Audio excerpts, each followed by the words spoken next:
Welcome, fellow lore seekers, to a journey into one of horror gaming's most tragic and terrifying transformations. Tonight, we'll explore the complete story of the Crow Mauler from fear and hunger, a tale that begins with duty and ends in monstrous corruption.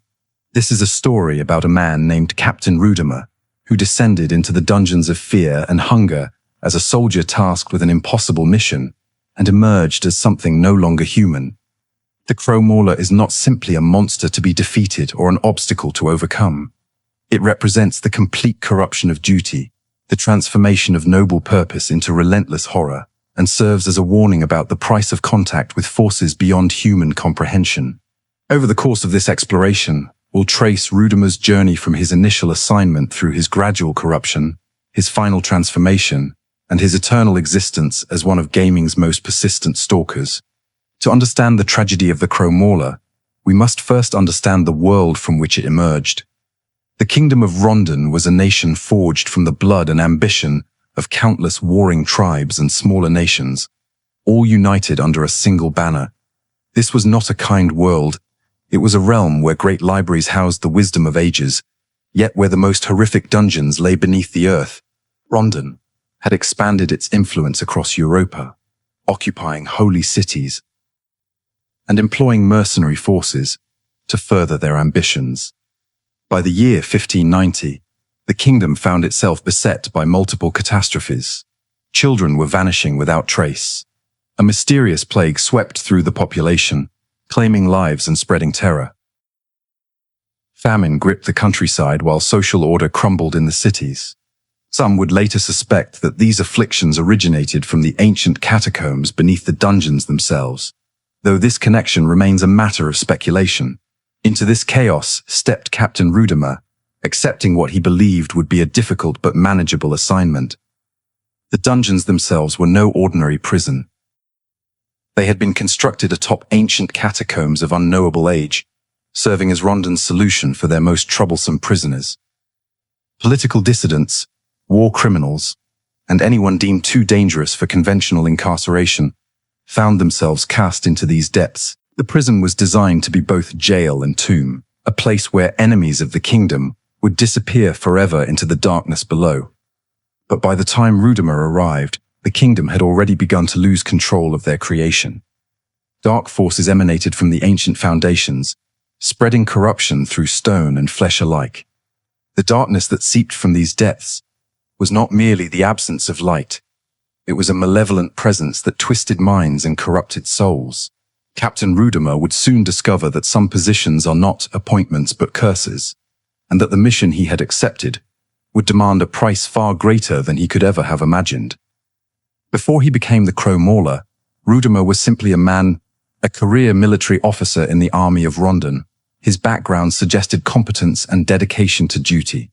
He had likely seen combat, understood military discipline, and possessed the leadership qualities necessary to command troops in difficult circumstances. These were precisely the qualities that made him seem suitable for the position of captain of the dungeons. Yet nothing in his military experience could have prepared him for what awaited in those depths. When Rudimer first descended to take command of his new post, he carried with him the confidence of a soldier accustomed to solving problems through discipline and force. In his previous experience, military challenges had military solutions. Insubordination could be crushed through punishment. Disorder could be corrected through structure. Chaos could be contained through strategy and willpower. The dungeons would teach him that these assumptions were fatally flawed. Based on the surviving records, Rudimer's early experiences in the dungeons were marked by growing concern about Trauter, the dungeon's chief torturer. Trauter was a figure who embodied the corruption festering within the prison, a man who had once been a famed holy knight of Rondon, achieving glory at a young age, only to fall into sadistic cruelty. The accounts suggest Rudimer witnessed Trauter torture prisoners with extreme brutality. The captain appears to have feared the torturer to a certain degree, even contemplating whether intervention might be necessary. This internal conflict reveals Rudimer's character. He recognized injustice and felt compelled to act against it, yet he also understood the complexities of maintaining authority in an environment where conventional morality had already broken down. The soldiers under Rudimer's command presented their own unique challenges. These were not the disciplined troops he had commanded in conventional warfare. The men stationed in the dungeons were either volunteers seeking to escape some terrible fate above, criminals given the choice between service and execution, or simply those unlucky enough to be assigned to this forsaken post. They lived in constant fear, surrounded by darkness, and the knowledge that they might never see the surface world again. Resources were perpetually scarce in the dungeons.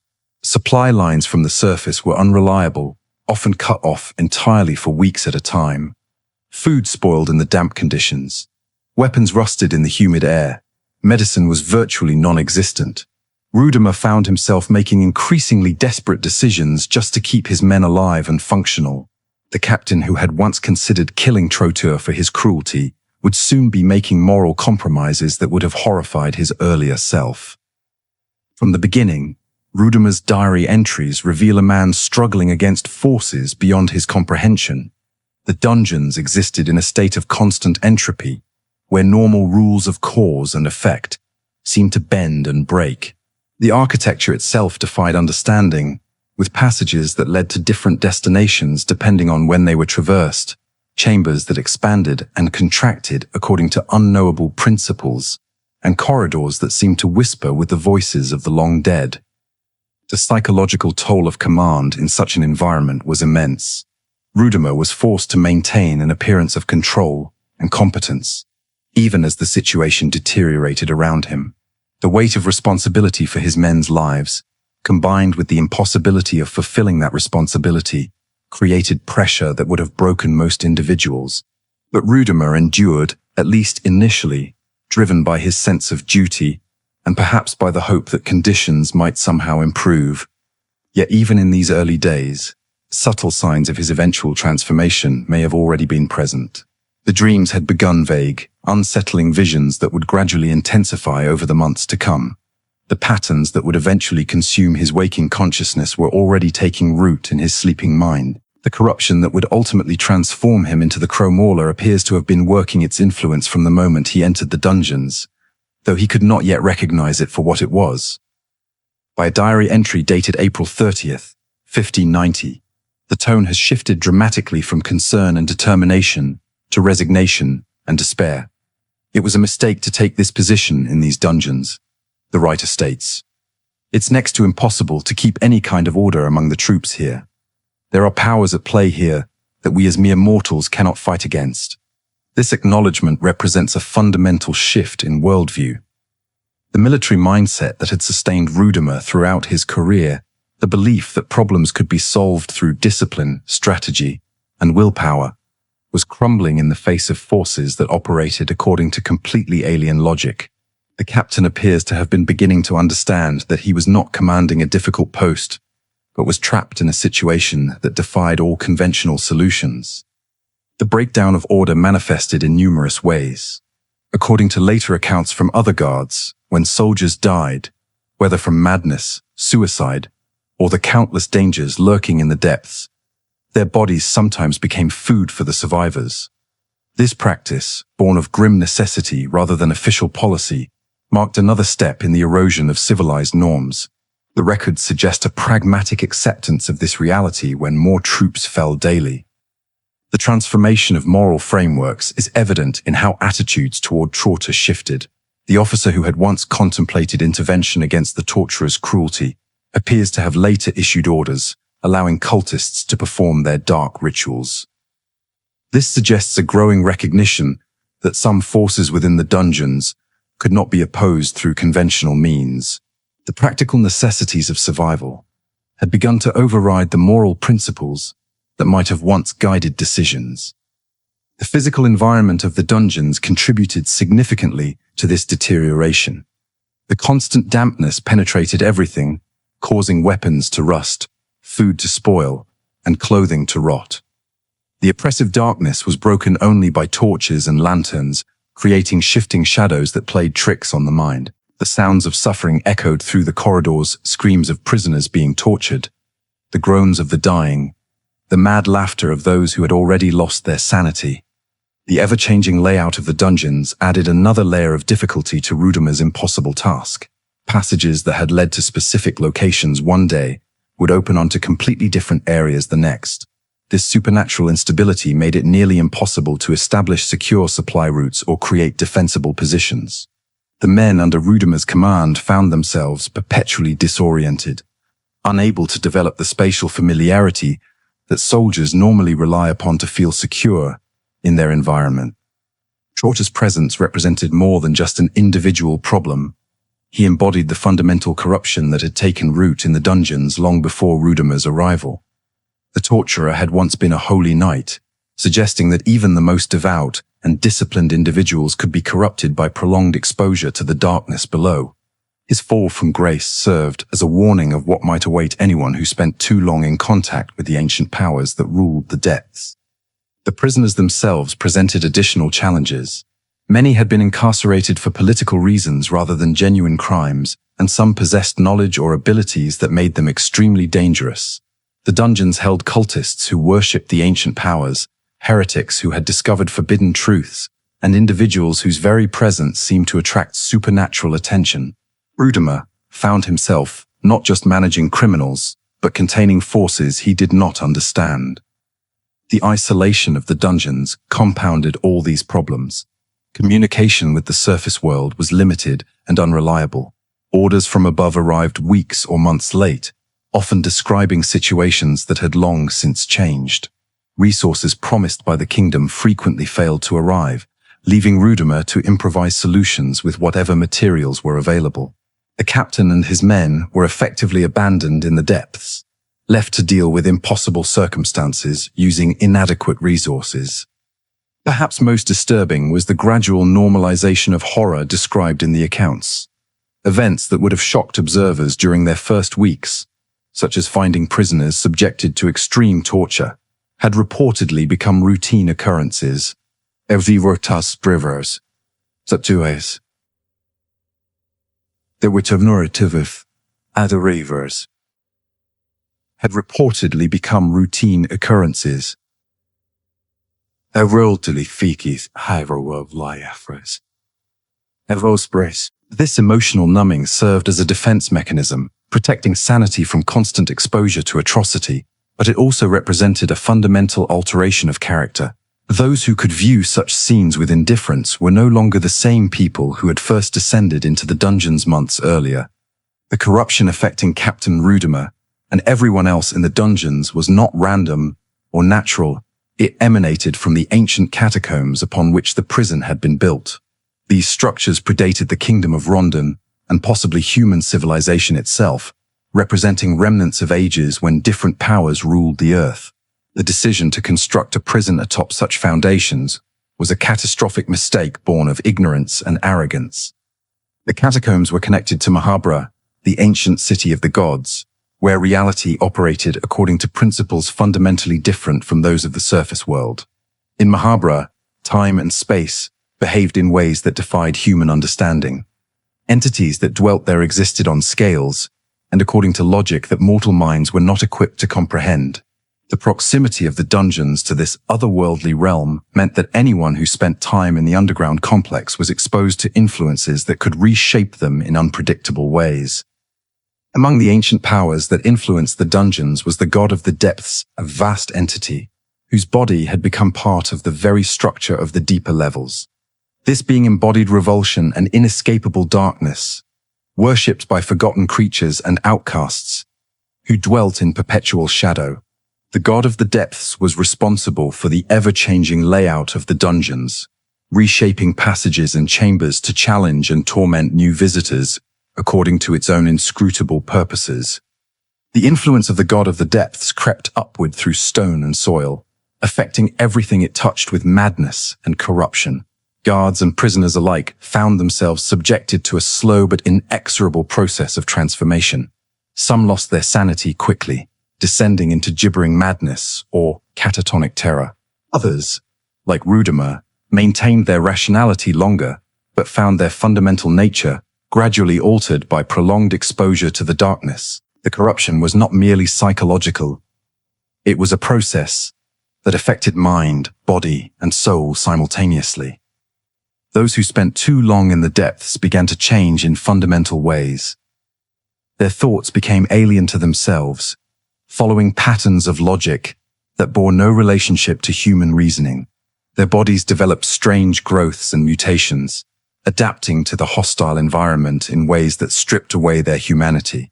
Their souls were gradually hollowed out and filled with something else entirely, something that served the purposes of the ancient powers that ruled the deep places of the earth. The cave dwellers who inhabited the deepest regions of the dungeon complex represented an example of what prolonged exposure could produce.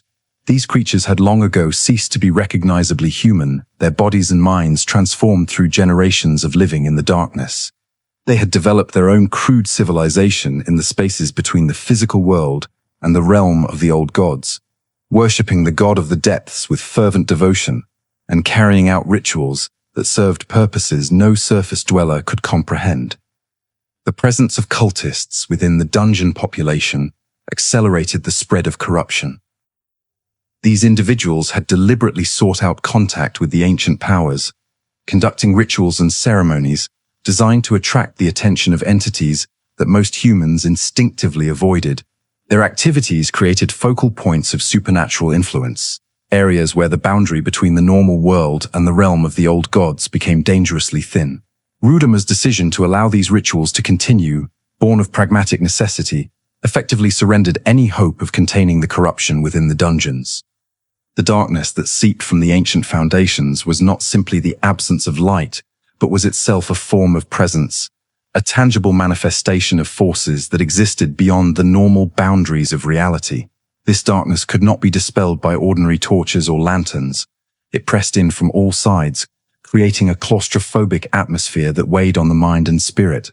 Those who ventured into the deepest parts of the dungeons reported feeling the darkness as a physical presence, something that touched their skin and whispered directly into their thoughts. The architecture of the dungeons reflected the influence of these ancient powers.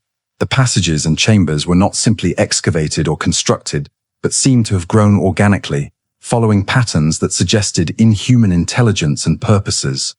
Walls bore carvings and markings that hurt to look at directly, depicting scenes and symbols that violated fundamental principles of geometry and perspective. The very stone seemed somehow alive, pulsing with a slow rhythm that echoed through the structure like a massive heartbeat. Rudimer's exposure to these influences was constant and unavoidable. Every day spent in the dungeons was another day of contact with forces that were actively working to reshape him according to their own designs. The captain's dreams began to reflect this corruption, filling with images and patterns that originated from sources beyond his own consciousness. The boundaries between his waking and sleeping mind began to blur as the influence of the ancient powers intensified. Among the many artifacts and relics that found their way into the dungeons, none was more significant than the Cube of the Depths. This mysterious object was not an ordinary artifact but a key of sorts, crafted by powers older than human memory, and imbued with the ability to breach barriers between dimensions. The cube served as both gateway and symbol, representing the god of the depths and its dominion over the spaces between worlds. The history of the cube was complex and stained with blood. It had been discovered in the uncharted lands of Vinland by adventurers from the Kingdom of Rondon in the year 1577. The circumstances of its presence in that remote location remained mysterious. Whether it had been deliberately placed there, lost by some previous owner, or simply manifested spontaneously was unclear. What was certain was that the cube possessed power that transcended ordinary understanding. Word of the cube's discovery eventually reached Legard, the charismatic leader of the Knights of the Midnight Sun. Legard was a man of extraordinary ambition who believed himself destined for godhood. He understood that the cube was essential for accessing Mahaba and the transformative powers that could be found in that ancient city. His obsession with the artifact led him to plan and execute an invasion of Oldegard in 1590, an action that would have far-reaching consequences for everyone involved. The invasion was successful in its immediate objectives. Legard obtained the cube and dealt a crushing blow to Oldegard's people, slaughtering villagers and burning settlements with ruthless efficiency. Among those who suffered in this conflict was Ragnvaldr, a warrior who returned from a hunting expedition to find his village destroyed and his family murdered. The trauma of this discovery would set Ragnvaldr on a path of vengeance that would eventually lead him into the dungeons himself. Yet Lagarde's triumph was short-lived. His growing influence and ambition had not gone unnoticed by the powers in Rondon, who saw him as a potential threat to their own authority. They used his massacre of the Olderguard village as justification to turn public opinion against him and order his arrest. The would-be god found himself captured and imprisoned in the very dungeons whose depths he had sought to explore, becoming just another prisoner in the darkness below. When Lagarde was brought to the dungeons as a prisoner, he and all his possessions were transferred to Captain Rudimer's custody. The captain immediately recognized the injustice of the situation. In what we can infer from the records, Rudimer felt pity for Lagarde, seeing him as a sacrificial offering made to diminish his influence over the kingdom. The captain understood that Lagarde's imprisonment was less about justice than about eliminating a political rival who had grown too powerful for the establishment's comfort. At the request of High Priestess Selene, who, based on the accounts, appears to have harbored feelings for Lagarde, Rudimer arranged for the prisoner to be transferred to the lower levels below the mines, an area considered somewhat safer than the upper dungeons where Trauter held sway. The Cube of the Depths thus came into Rudimer's possession. As captain of the dungeons, he was responsible for securing all items taken from prisoners, including this mysterious artifact. At first, Rudimer likely saw it as nothing more than another confiscated object to be catalogued and stored. He had no understanding of its true nature or significance. The cube appeared to be merely an unusual geometric object, its surfaces covered with strange markings that seemed to shift and change when viewed from different angles. As conditions in the dungeons continued to deteriorate and supplies dwindled to critical levels, Rudimer found himself facing impossible choices. His men were starving, equipment was failing, and the basic necessities of survival were becoming increasingly scarce. The captain was forced to make decisions that would have been unthinkable in his earlier career, compromising principles and abandoning standards in the desperate struggle to keep his command functional. It was during this period of extreme desperation that Rudimer made the fateful decision that would seal his doom. He chose to trade the Cube of the Depths to the cave dwellers in exchange for food and supplies. From his perspective, this seemed like a practical solution to an immediate crisis. He was exchanging a mysterious object of unknown value for essential resources that would keep his men alive for a while longer. The cave dwellers, however, immediately recognized the cube's true nature and significance. As devout worshippers of the god of the depths, they understood that this was not merely a valuable artifact but a sacred relic, a piece of their deity that had somehow found its way to the surface world. When Rudimer approached them with his desperate offer, they were more than willing to trade food and supplies for such a treasure.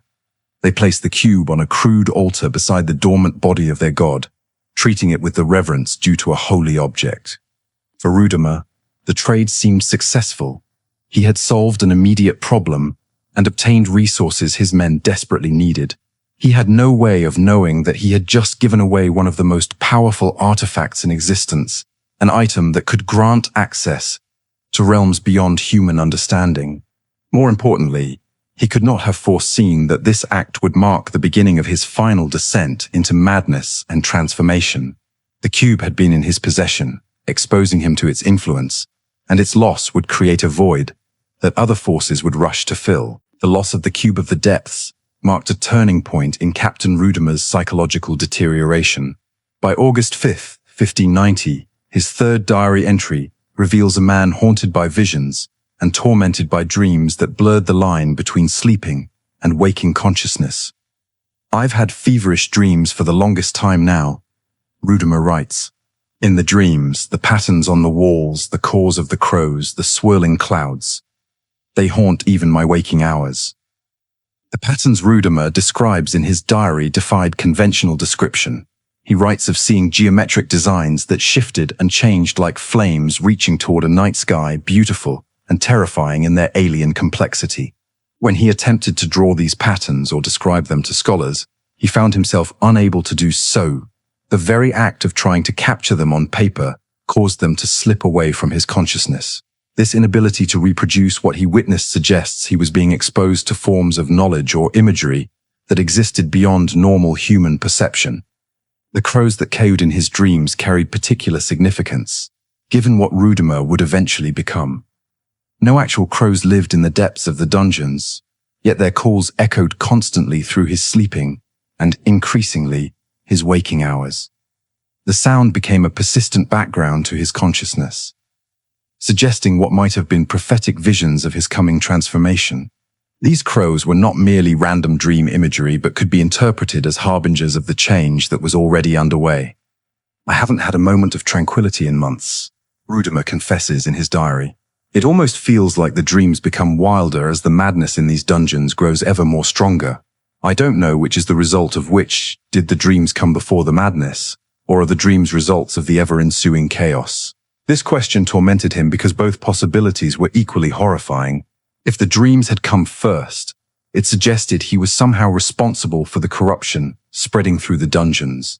If they were a result of existing madness, it meant he was merely another victim of forces beyond his control. The patterns from his dreams began appearing in his waking life with increasing frequency. Rudimer reports seeing these designs overlaid on the physical world, in the intestines of a gutted prisoner, in the arrangement of stones in the dungeon walls, in the way shadows fell across the corridors. "Everything I see seems to remind me of the dream's otherworldly patterns," he writes. "I swear the intestines of a gutted prisoner from yesterday took the very same shape." This bleeding together of dream and reality represented a fundamental breakdown in Rudimer's ability to distinguish between different states of consciousness. The boundaries that normally separate sleeping from waking, internal mental experience from external perception, were dissolving under the influence of forces that operated according to logic, completely alien to human understanding. The captain was losing his grip on consensus reality, entering a state where his subjective experiences held as much or more validity than objective events. The physical environment of the dungeons contributed to this mental deterioration. The constant dampness, the oppressive darkness, the sounds of suffering that echoed through the corridors, all of these factors created conditions that would challenge even the healthiest mind. But Rudimer was facing more than environmental stress. He was being slowly consumed by forces that existed beyond the boundaries of normal human experience, ancient powers that were remaking him according to their own incomprehensible purposes. Sleep brought no relief, only more vivid exposure to the patterns and sounds that were reshaping his consciousness. Each night brought new revelations, new layers of meaning in the geometric designs that filled his vision. The patterns seemed to be conveying information, communicating truths about the nature of reality that human language could not adequately express. Rudimer found himself understanding things he should not know, perceiving connections between events and entities that operated on scales beyond human comprehension. The isolation of command made his situation even worse. As captain, Rudimer could not show weakness or uncertainty to his men. He was forced to maintain an appearance of control and competence even as his grip on reality loosened. The weight of responsibility for the lives of his soldiers, combined with the impossibility of fulfilling that responsibility, created psychological pressure that accelerated his mental decline. He was simultaneously leader and prisoner, authority figure and victim, maintaining order while succumbing to chaos. Rudimer recognized the dangerous nature of his visions. "These shapes are dangerous, without a doubt," he writes, understanding on some level that exposure to such otherworldly imagery was fundamentally altering his perception of reality. Yet he was powerless to stop the process that had already begun. The madness in the dungeons was growing stronger, and with it his dreams became wilder and more consuming.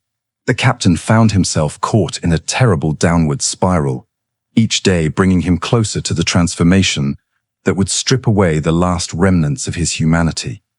The feverish quality of the dreams suggested that the transformation was not purely psychological, but was also affecting his physical body. Rudimer likely experienced elevated temperatures, racing pulse, and other physiological symptoms that accompanied his mental deterioration. His body was being prepared for the metamorphosis that would soon consume him, reshaped at a cellular level to accommodate the alien consciousness that was gradually replacing his human mind. As Rudimer's condition worsened beyond recovery, the final stages of his transformation accelerated. The feverish dreams that had tormented him for months intensified into something far more invasive. The crows that had cawed in his nightmares were not simply birds, but harbingers of the fundamental change that was overtaking his entire being. The geometric patterns that had filled his visions were revealed as blueprints for his metamorphosis, templates that were being gradually imposed upon his physical and spiritual existence. The transformation was not sudden but incremental, each day stripping away another piece of his humanity and replacing it with something alien. Based on what we can observe from the final result, Rudimer began experiencing physical changes that he could not explain or deny. His skin appears to have become tougher and more resilient, developing properties that no longer responded to damage as human flesh should. His muscles restructured according to principles that served purposes beyond normal physiology. His senses shifted in ways that suggested his nervous system was being rewired to perceive different aspects of reality. Most disturbing were the changes to his left arm. Rudimer's limb gradually transformed into something that was no longer recognizably human. The flesh and bone metamorphosed into the weapon-like appendage that would become his signature, feature a massive mace fused directly to his body. The transformation was not described as painful in a conventional sense, but it represented an undeniable physical manifestation of the corruption, spreading through every aspect of his being. His head underwent an even more dramatic transformation. The human features that had once defined his identity were gradually replaced by the distinctive crow-like head that would become his most recognizable characteristic. The exact nature of this change, whether his skull and brain physically reshaped into avian form, or whether this represents something more symbolic in nature, remains open to interpretation, but the result was unmistakable. The man who had been Captain Rudimer ceased to exist in any meaningful sense. The captain's attempts to document these changes in his diary became increasingly erratic and ultimately ceased altogether. His handwriting grew more irregular, his thoughts more fragmented. The precise military language that had characterized his early entries gave way to disjointed observations that captured only fragments of his deteriorating condition. Eventually, he stopped writing entirely, either because he had lost the capacity for written language, or because the consciousness that remained no longer felt any need to document its existence. In a final moment of clarity, or perhaps as a last desperate act of his fading humanity, Rudimer managed to send a letter to his brother Seril. The exact contents of this communication are not recorded, but its impact was immediate and profound. Seril interpreted the letter as a desperate call for help from a brother trapped in circumstances beyond his ability to handle alone. The Gaunt Knight immediately brought the matter to higher authorities in Rondon, requesting permission to mount a rescue mission. But by the time the rescue party was assembled and dispatched to the dungeons, Captain Rudimer had already ceased to exist. The transformation was complete. What emerged from the fusion of his flesh with the corruption of the depths was no longer recognizably human. The creature possessed a muscular human torso, but its head had become that of a massive crow, and its left arm had fused completely with a spike-covered mace that was now an integral part of its body. The Crow Mauler that stood in Rudimer's place retained no memory of its former human identity. The man's consciousness had been completely overwritten, replaced by something that operated according to the logic of the ancient powers that had created it. The creature was driven by an overwhelming compulsion to purge the dungeons of all life it deemed corrupted or unworthy, a mission that represented a perversion of the original goals Rudimer had set for himself when he first accepted command. In a terrible irony, the Crow Mauler was fulfilling the assignment that Captain Rudimer had been given, though in a way he could never have imagined or intended. The creature was indeed bringing order to the dungeons and eliminating corruption, but its definition of corruption included virtually all forms of life. The noble goal of maintaining security and protecting the innocent had been twisted into an endless campaign of extermination that could never be completed and would never end. The transformation had created something that transcended normal biological limitations. The Crow Mauler did not feel hunger, fatigue, or doubt. It was a perfect weapon, designed by ancient forces and deployed against any who dared to venture into its domain. Yet somewhere within its transformed consciousness, fragments of Rudimer's original personality may have persisted, not as coherent memories or recognizable thoughts, but as echoes that influenced the creature's behavior in subtle ways. The dedication to duty, the commitment to purging corruption, The relentless pursuit of a mission, these characteristics had defined Captain Rudimer's life, and they continued to define the monster he had become. When Ser Seril received his brother's final letter, he immediately recognized it as a desperate plea for help. The knight brought the matter before the royal court of Rondon, describing the dire situation in the dungeons and requesting permission to mount a rescue expedition. The kingdom agreed to dispatch a rescue party, though whether this decision stemmed from genuine concern for Captain Rudimer or from other motivations remains unclear. The rescue party would be led by Lord Ludwig Buckman, the Crown Prince of Rondon, himself an unusual choice that raises questions about why someone of such high rank would personally undertake such a dangerous mission. Perhaps the prince sought adventure, or perhaps there were political considerations at play. Joining him were 3 skilled knights. Ser Seril, driven by the desperate need to save his brother. Ser Seril, an experienced knight known for his prowess in battle. And Jean, a female knight whose combat abilities were well respected within the kingdom's military forces. The rescue party descended into the dungeons with confidence born of their considerable abilities and royal backing. They carried fine weapons and wore quality armor, supported by the full authority of the crown. If anyone could succeed in rescuing Captain Rudimer and determining what had gone wrong in the dungeons, this group seemed well equipped for the task. Yet they had no way of knowing that the brother they sought had already ceased to exist in any meaningful sense. The rescue party descended into the dungeons with confidence born of their considerable abilities and resources. They had faced numerous dangers in their previous adventures and had no reason to believe that this mission would prove beyond their capabilities. They expected to find a beleaguered but essentially human officer who could be extracted from a difficult situation and return to normal life with proper support and medical attention. What they encountered instead shattered all their expectations. As they penetrated deeper into the dungeon complex, following reports of Rudimer's last known location, the rescue party began to sense that something was fundamentally wrong. The dungeons themselves seemed hostile in ways that transcended mere physical danger. The architecture defied logical understanding, passages twisted in ways that hurt to perceive, and the darkness pressed in with almost physical weight. The atmosphere grew increasingly oppressive as they descended. The air became thick and humid, carrying sense of decay and corruption that no amount of ventilation could dispel. Strange sounds echoed through the corridors, not just the expected noises of prisoners and guards, but whispers and calls that seemed to originate from the walls themselves. The rescue party found themselves constantly on edge, their hands never straying far from their weapons. Then came the moment of encounter. As the rescue party ventured deeper into what they believed was the area where Rudimer had last been reported, they heard a sound that would haunt their nightmares. The cawing of crows, impossible in these depths where no birds could survive, yet unmistakably real. The sound echoed through the chambers with unnatural clarity, announcing the presence of something that defied natural order. A terrifying presence has entered the room. The message manifested with a low droning that seemed to emanate from the walls themselves. The rescue party turned to face the source, and what they saw froze them with a horror that transcended mere fear.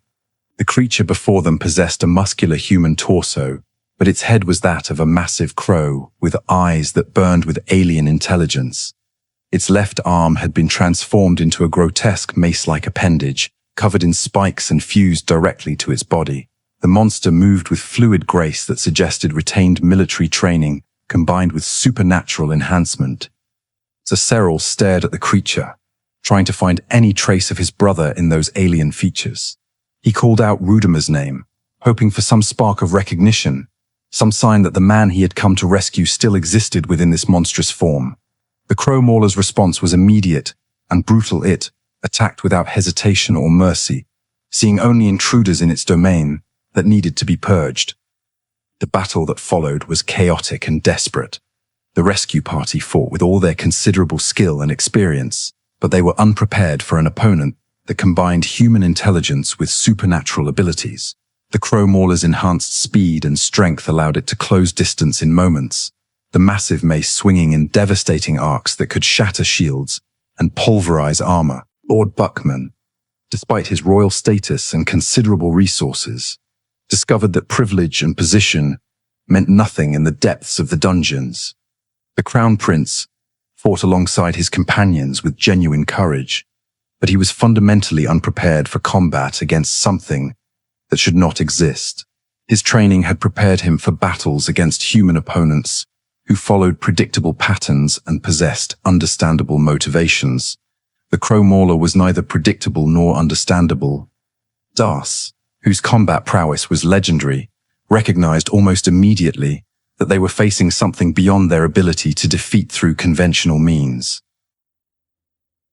The creature before them was not merely strong or fast, but fundamentally different from any enemy she had previously encountered. Its movements were too fluid, its reactions too quick, its purpose too absolute for it to be considered merely a dangerous animal or corrupted human. Kahara's mercenary instincts screamed at him to flee. He had survived numerous dangerous situations by knowing when to fight and when to run, and every fiber of his being told him that this was a battle they could not win. Yet he could not abandon his companions, could not leave Ser Seril to face alone the monster that had once been his brother. The Crow Mauler's beak represented its most feared weapon. In the midst of combat, the creature's crow-like head would dart forward with serpentine speed, its massive beak clamping down on a victim's skull and crushing it instantly in an attack known simply as peck. The technique was so swift and devastating that even experienced warriors could be killed before they had time to react or defend themselves. The psychological impact of witnessing this instant kill attack was almost as devastating as the physical damage it inflicted. When one member of a party saw their companion's head crushed in a single brutal motion, the survivors often found themselves paralyzed by terror, unable to function effectively in the remainder of the battle. The knowledge that any of them could be killed instantly created a sense of hopelessness that made coordinated resistance nearly impossible. As the battle raged, the Crow Mauler demonstrated abilities that transcended mere physical combat. The creature summoned flocks of spectral crows to assist in the fight, manifestations of dark power that existed solely to serve their master's will. These supernatural birds swarmed around the rescue party, clawing at their eyes and creating chaos that prevented effective coordination. The spectral crow's attack was particularly insidious. Those who suffered the full fury of the flock of crows' ability found their vision completely eliminated, not temporarily but permanently. The affected person's sight would turn pitch black in a way that could never be reversed through conventional healing. This permanent blindness represented not just a tactical disadvantage but a fundamental alteration that would haunt survivors for the rest of their lives.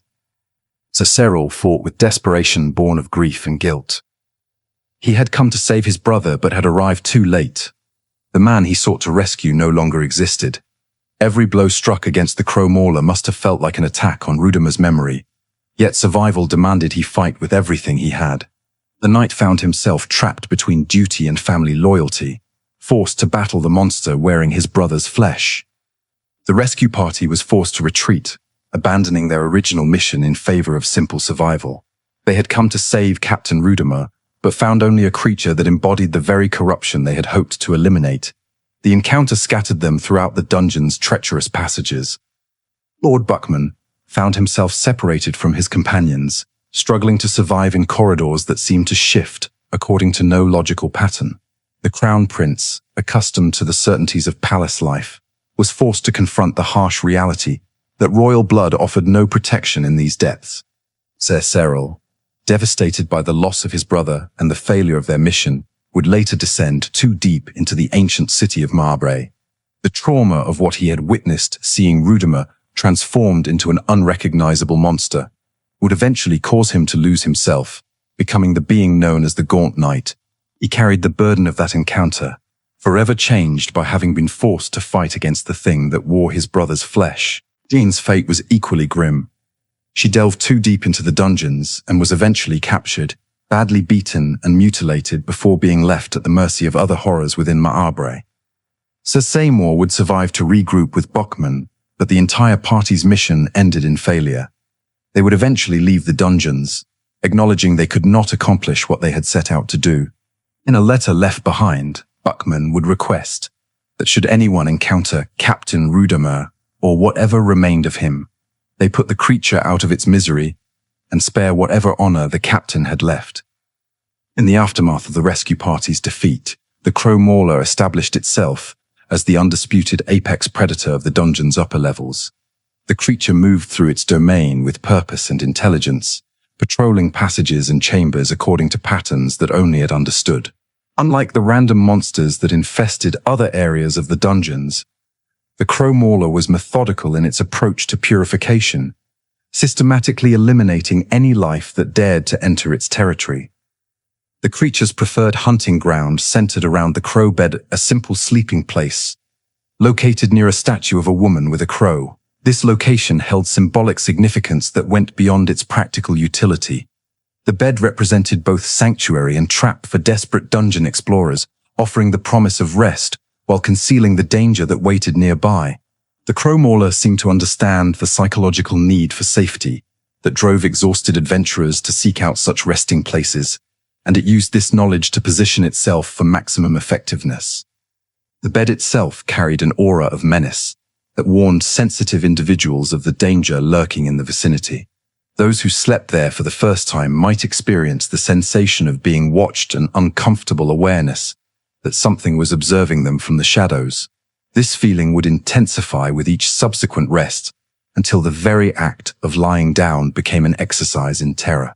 The psychological pressure created by this persistent sense of being stalked was often more debilitating than any physical attack. The Crow Mauler's hunting strategy revealed intelligence inherited from its human origins.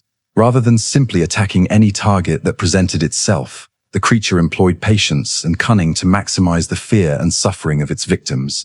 It would allow intruders to discover the bed and experience a single night of relatively peaceful rest, lulling them into a false sense of security.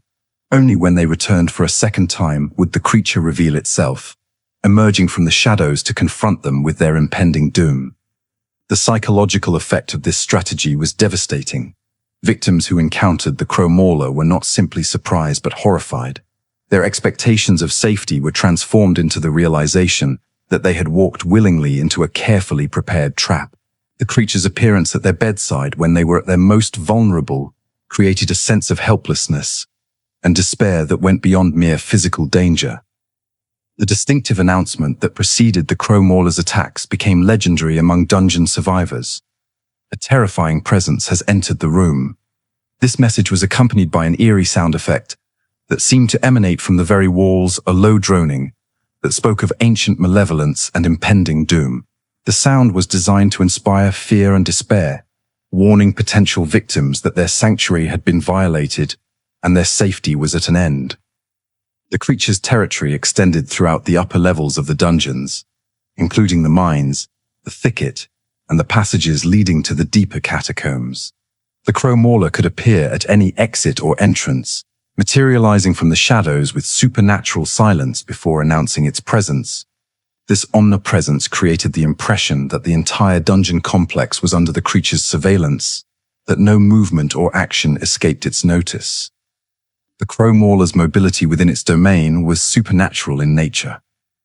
It could traverse passages that would require hours for human explorers to navigate, appearing in distant locations with impossible speed. This ability made escape extremely difficult once the creature had chosen a target. The monster seemed to know every passage, every shortcut, every hidden entrance within its territory, using this knowledge to cut off escape routes and corner its prey in areas where resistance would be futile. The creature's intelligence was evident in its tactical approach to hunting. Rather than simply overwhelming victims through brute force, the Crow Mauler employed psychological warfare. It would allow its targets to become aware of its presence before closing in for the kill, creating a sense of inevitability that was often more devastating than the physical assault that followed. Victims knew they were being stalked but could do little to prevent the eventual confrontation. The creature showed particular aggression towards certain types of intruders. If someone managed to rescue Lagarde from his cell in the lower levels, the Crow Mauler's behavior would become dramatically more hostile and persistent. This suggests that the monster retained some awareness of its original mission and the significance of certain prisoners within its domain. Lagarde represented something that the Crow Mauler could not allow to escape, perhaps because of his connection to the forces that had created the creature in the first place. The tactical challenge presented by the Crow Mauler was unlike anything most dungeon explorers had encountered. The creature combined the strategic thinking of an experienced military officer with supernatural abilities that transcended human limitations. It could coordinate attacks with its summoned spectral crows, creating multi-layered assaults that overwhelmed even experienced parties. The monster's instant kill capabilities meant that perfect execution was required to survive any encounter. A single mistake could result in the immediate death of a party member. The optional nature of confronting the Crow Mauler added an interesting dynamic to dungeon exploration. Parties that possessed sufficient knowledge and skill could potentially complete their objectives without ever facing the creature directly. However, avoiding the monster required extensive understanding of its patrol patterns and hunting behaviors, as well as the willingness to forgo valuable resources and areas that the creature guarded. Most explorers eventually found themselves forced into confrontation, either through accident or necessity. The Crow Mauler's primary weapon was its own transformed body, but the creature's arsenal extended far beyond mere physical attributes. The massive mace appendage that had replaced its left arm was perfectly designed for close-quarters combat, combining devastating striking power with the ability to crush bone and armor with equal ease. This weapon was not simply attached to the creature but was an integral part of its anatomy, responding to its will with the same precision that fingers had once obeyed Captain Rudimer's commands. The mace was a horrifying fusion of bone, muscle, and supernatural force. Its surface was studded with spikes and projections that could tear flesh and puncture armor, while its core possessed density and hardness that exceeded any natural material. The weapon could deliver crushing blows that would shatter shields and demolish defensive positions, but it was equally effective for more precise attacks that could target specific body parts or exploit weaknesses in an opponent's defenses. The weight and momentum of the mace meant that each swing carried devastating force. When the Crow Mauler committed to an attack, the weapon would describe an arc through the air that was nearly impossible to block or parry with conventional shields. The impact of a direct hit could send even heavily armored opponents flying backward, their bones shattered and their internal organs ruptured by the tremendous kinetic energy of the strike. The creature's beak represented its most feared offensive capability. The peck attack involved the Crow Mauler's crow-like head darting forward with incredible speed and precision, the massive beak clamping down on a victim's skull and crushing it instantly. This technique was so swift and devastating that even experienced warriors could be killed before they had time to react or defend themselves. The attack required no preparation or wind-up. The creature could execute it in a fraction of a second, transforming a seemingly stable combat situation into sudden death. The instant kill nature of the peck attack created profound psychological pressure on anyone fighting the Crow Mauler. Combatants had to maintain perfect defensive awareness at all times, knowing that a single moment of inattention could result in immediate death. This constant state of heightened alertness was mentally exhausting, wearing down even the most disciplined fighters and creating opportunities for the creature to exploit. The Crow Mauler could summon flocks of spectral crows to assist in combat manifestations of dark power that existed solely to serve their master's will. These creatures were not bound by the limitations of physical birds but could pass through solid matter and attack from impossible angles. Their primary purpose was to blind opponents by clawing at their eyes, creating lasting damage that would handicap victims even if they managed to survive the immediate encounter. The flock of crows' ability was particularly insidious because it could cause permanent blindness.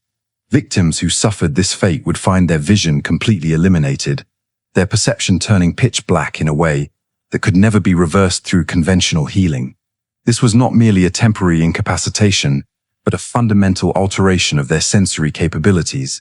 Survivors of this attack would be forced to navigate the remainder of the dungeons and their lives beyond in complete darkness, relying on other senses and the assistance of companions to function. The spectral nature of the summoned crows made them extremely difficult to defend against. Conventional shields and armor offered limited protection against entities that could materialize within defensive perimeters and attack from within. The swarm of spectral birds created chaos and confusion that prevented effective coordination among party members, isolating individuals and making them vulnerable to the Crow Mauler's more direct attacks. Deep within the most dangerous areas of the dungeons, In a region known as the Gauntlet, explorers might encounter an even more terrifying version of the creature, the double-headed Crow Mauler. This variant represented an evolution of the original monster, a being that had undergone further transformation through prolonged exposure to the ancient powers that ruled the depths. The appearance of this enhanced version suggested that the transformation process that had created the Crow Mauler was not a single event, but an ongoing evolution. The double-headed variant possessed all the abilities of the original Crow Mauler while adding new capabilities that made it even more dangerous in combat. The presence of two heads doubled its sensory capabilities and allowed it to maintain awareness of its surroundings from multiple perspectives simultaneously. This meant that flanking maneuvers and attacks from behind tactics that might work against the single-headed version were far less effective against this evolved form. Each head could operate independently, allowing the creature to coordinate complex attacks that would be impossible for a single-minded opponent. One head might execute a peck attack, while the other summoned spectral crows, creating multi-layered assaults that overwhelmed even the most skilled combatants. The creature's ability to divide its attention between multiple threats meant that it was extremely difficult to create tactical advantages through positioning or misdirection. The double-headed Crow Mauler's location in the Gauntlet was significant because this area represented the deepest and most corrupted part of the entire dungeon system. Here, the influence of the old gods was strongest, and the normal rules of reality held little meaning. The fact that the creature had evolved to this point suggested that it was not merely surviving in this environment but thriving, becoming more perfectly attuned to the alien logic that governed the deepest places. Encounters with the double-headed variant were extremely rare, partly because reaching the Gauntlet required surviving countless other dangers, and partly because the creature's enhanced abilities made it nearly impossible to defeat through conventional means. Those who did encounter it often found themselves outmatched, not just in terms of raw power, but in terms of tactical sophistication, facing an opponent that could coordinate attacks with itself in ways that no human warrior could anticipate or counter. Among the most significant items in the Crow Mauler's possession was the Crow Key, a mysterious artifact that granted access to areas of the dungeons that would otherwise remain sealed. This key was not merely a tool, but a symbol of the creature's authority within its domain, proof of its connection to the ancient powers that had shaped the underground complex according to their incomprehensible designs. The key represented both practical utility and symbolic significance within the broader mythology of the dungeons. The Crow Key opened the way to a chamber containing the miasma, a weapon of incredible power that had been sealed away for reasons that became clear to anyone who attempted to wield it. The miasma was not simply a sword, but a conduit for forces that existed beyond the boundaries of normal reality, a blade that channeled the same corruption that had transformed Captain Rudimer into his current form. The weapon's power came with a terrible price, and those who wielded it for too long risked suffering a fate similar to Rudimer's. Obtaining the Crow Key required defeating the Crow Mauler in combat, a task that few were capable of accomplishing and fewer still were willing to attempt.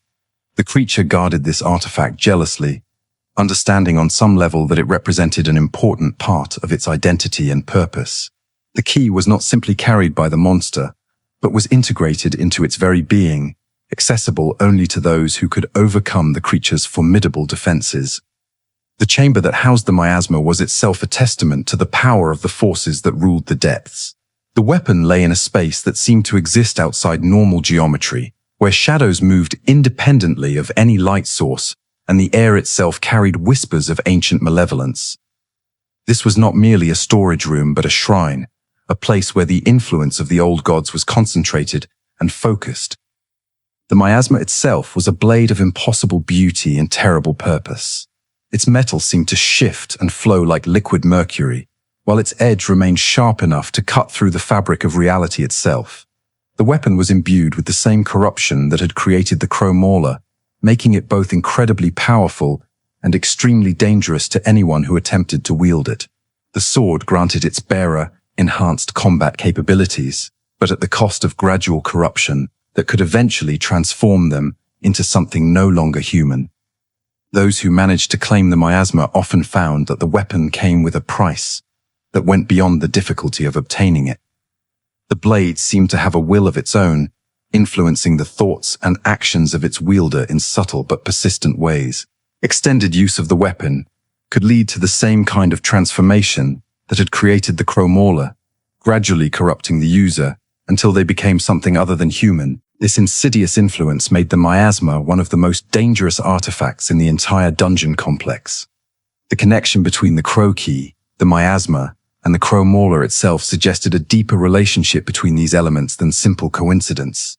The creature was not merely guarding a random artifact, but was protecting something that was fundamentally connected to its own nature and purpose. The key and the weapon it unlocked were part of the same system that had created the monster tools and guardians in a larger design that served the purposes of the ancient powers beneath the earth. The symbolic significance of these items extended beyond their practical utility. The Crow Key represented access to forbidden knowledge and power, while the miasma embodied the corruption that came with wielding such power. Together, they formed a complete narrative about the dangers of seeking strength from sources beyond human understanding. Those who pursued the key and claimed the weapon were following in Captain Rudimer's footsteps, risking the same transformation that had consumed him. The Crow Mauler's design and behavior drew inspiration from various sources in horror fiction, most notably Pyramid Head from the Silent Hill series. Both creatures served as relentless stalkers who pursued protagonists through labyrinthine environments, using psychological terror as much as physical violence to create an atmosphere of inescapable dread. The visual similarities between the two characters were deliberately crafted, with the Crow Mauler's distinctive head covering and massive weapon echoing the iconic silhouette of its psychological horror predecessor. However, the Crow Mauler was more than simply an homage to existing horror icons. The creature represented a unique fusion of body horror, cosmic horror, and psychological terror that reflected the specific themes and concerns of the fear and hunger universe.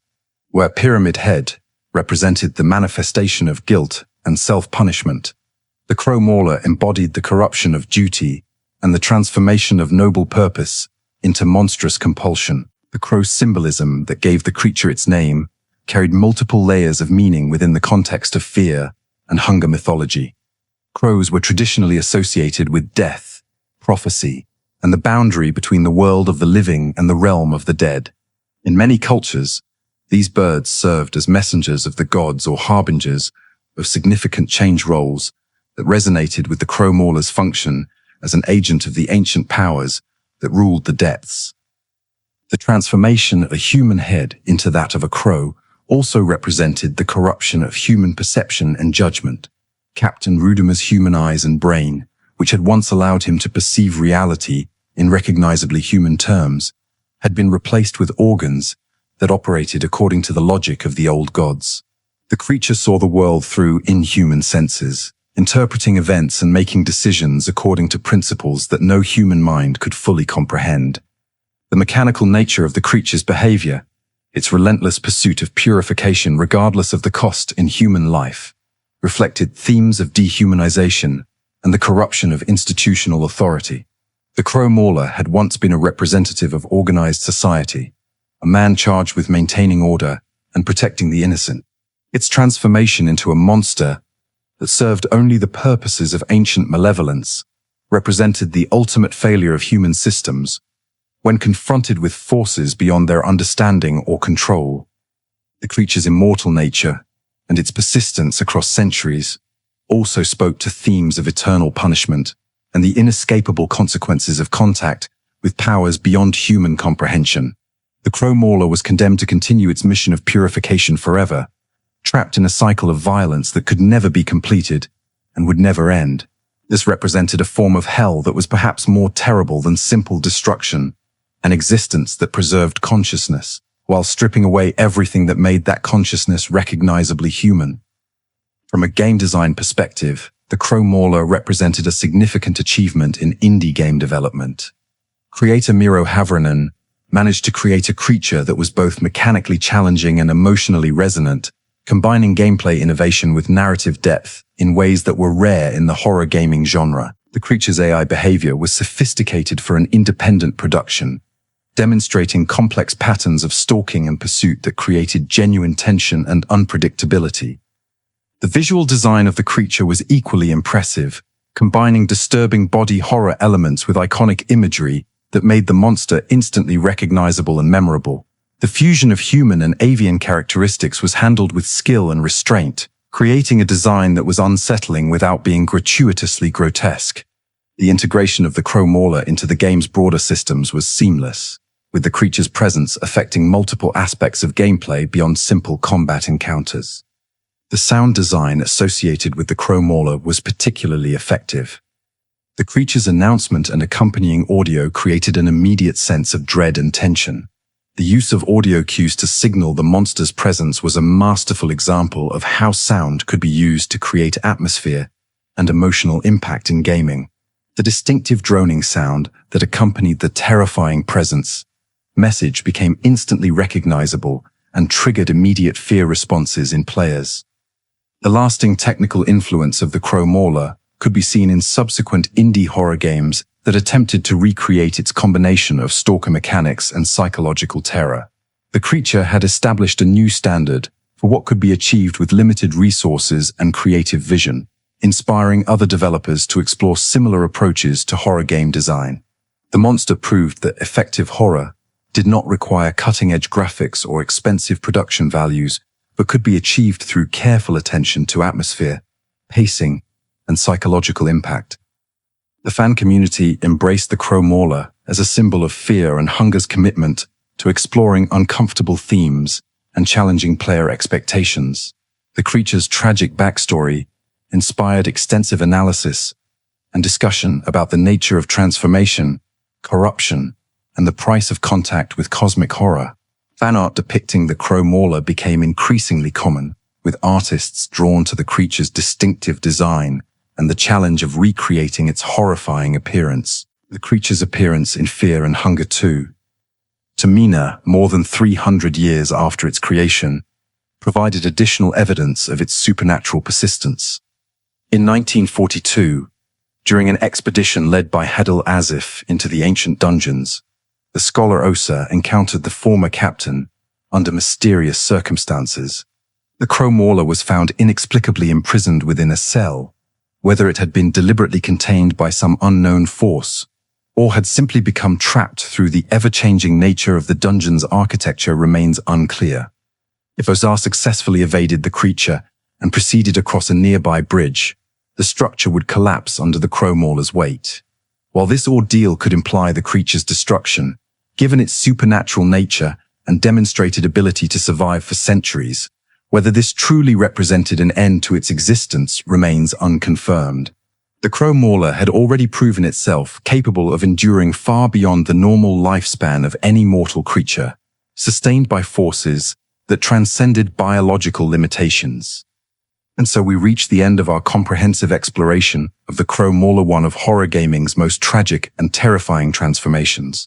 We've traced the complete journey from Captain Rudimer, a dedicated soldier trying to fulfill an impossible mission, to the relentless predator that stalks the depths of the dungeons of fear and hunger. His story serves as a powerful reminder of how even the most noble intentions can be corrupted by forces beyond human understanding. The Crow Mauler stands as a testament to the power of horror fiction to explore fundamental questions about identity, duty, and sacrifice that resonate across cultures and throughout human history. Captain Rudimer's transformation represents more than simple body horror. It's a meditation on what happens when the systems we trust to protect us fail, when authority becomes corrupted, and when the very act of trying to do good leads to unimaginable consequences. The creature's persistence across centuries, its immortal nature, and its unwavering dedication to a mission that can never truly be completed speak to themes of eternal punishment and the cyclical nature of violence. The Crow Mauler embodies the fear that some mistakes can never be undone, some transformations can never be reversed, and some hunts can never end. The monster continues its patrol through the dungeons, purging corruption according to definitions that serve alien purposes rather than human needs. In the broader context of the Fear and Hunger universe, the Crow Mauler serves as a perfect symbol of the series' central themes. It represents the collision between human ambition and cosmic horror, the transformation of noble purpose into monstrous compulsion, and the price that must be paid when mortals dare to venture into realms that were never meant for human understanding. The Kingdom of Rondon's decision to build their prison atop ancient catacombs without understanding what they were dealing with created a situation that was destined to end in tragedy. The failed rescue mission led by Ser Seril illustrated the limitations of conventional solutions when facing problems that transcend normal understanding.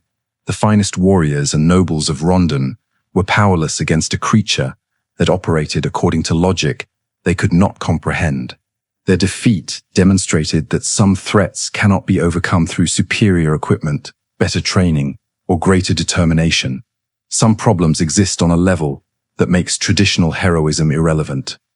The psychological horror at the heart of the Crow Mauler's story lies in its nature as a warning about the fragility of human identity. Captain Rudimer was not inherently evil or weak. He was a competent officer who found himself in circumstances that no amount of training or preparation could have equipped him to handle. His fall serves as a reminder that transformation and corruption can await anyone who ventures too close to forces that exist beyond the boundaries of human experience.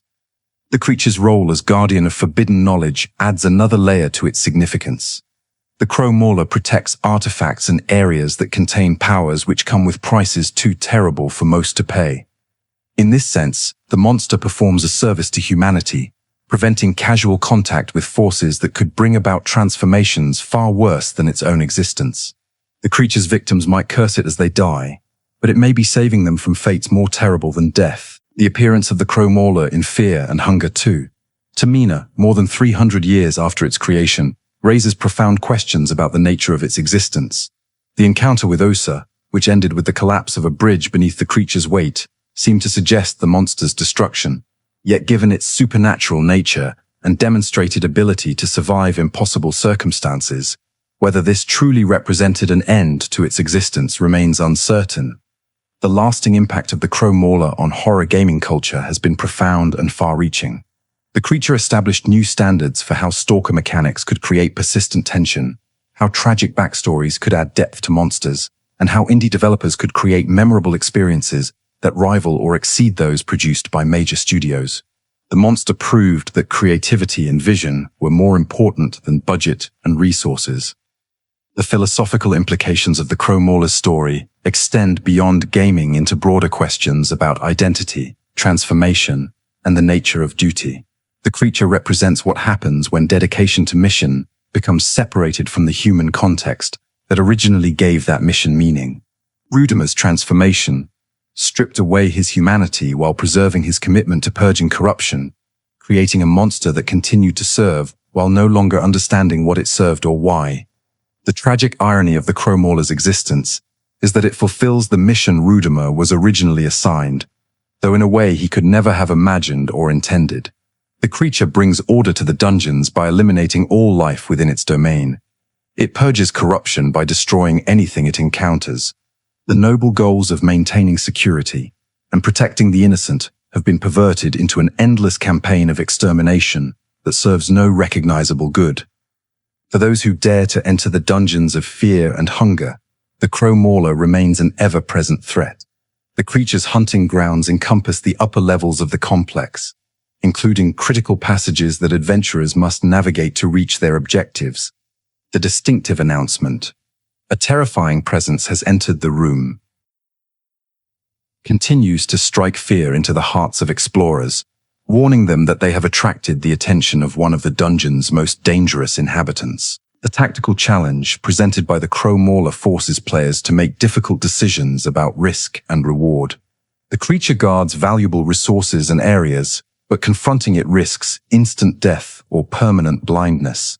Avoiding the monster requires extensive knowledge and careful planning, but even the most cautious explorers may find themselves face to face with the creature through bad luck or unexpected circumstances.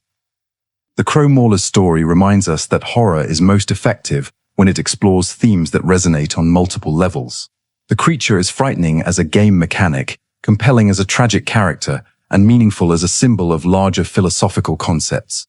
This multi-layered approach to horror creates experiences that linger in memory long after the immediate fear response has faded. As we close this exploration of the Crow Mauler's complete story, we're left with a character that embodies the best elements of horror fiction, a monster that is simultaneously frightening, tragic, and meaningful. Captain Rudimer's transformation into the Crow Mauler represents the ultimate price of contact with forces beyond human comprehension, a warning about the dangers that await those who venture into realms where human values and logic hold no meaning. The creature's immortal existence ensures that its story will continue across future installments of the Fear and Hunger series. The Crow Mauler has achieved a form of narrative immortality that parallels its fictional persistence, continuing to stalk through the nightmares and imaginations of everyone who encounters its tale. The monster that was once a man serves as an eternal reminder of the fragility of human nature, and the terrible prices that must sometimes be paid when mortals dare to challenge forces that exist beyond the boundaries of understanding. Thank you for joining me on this deep dive into one of horror gaming's most complex and fascinating antagonists. The Crow Mauler's story challenges us to confront uncomfortable truths about transformation, duty, and sacrifice, while creating an experience that is both intellectually stimulating and viscerally terrifying. Until our next journey into gaming's greatest stories, may you find rest without attracting the attention of terrible presences. Sleep well, fellow lore seekers. And remember, some beds are safer than others.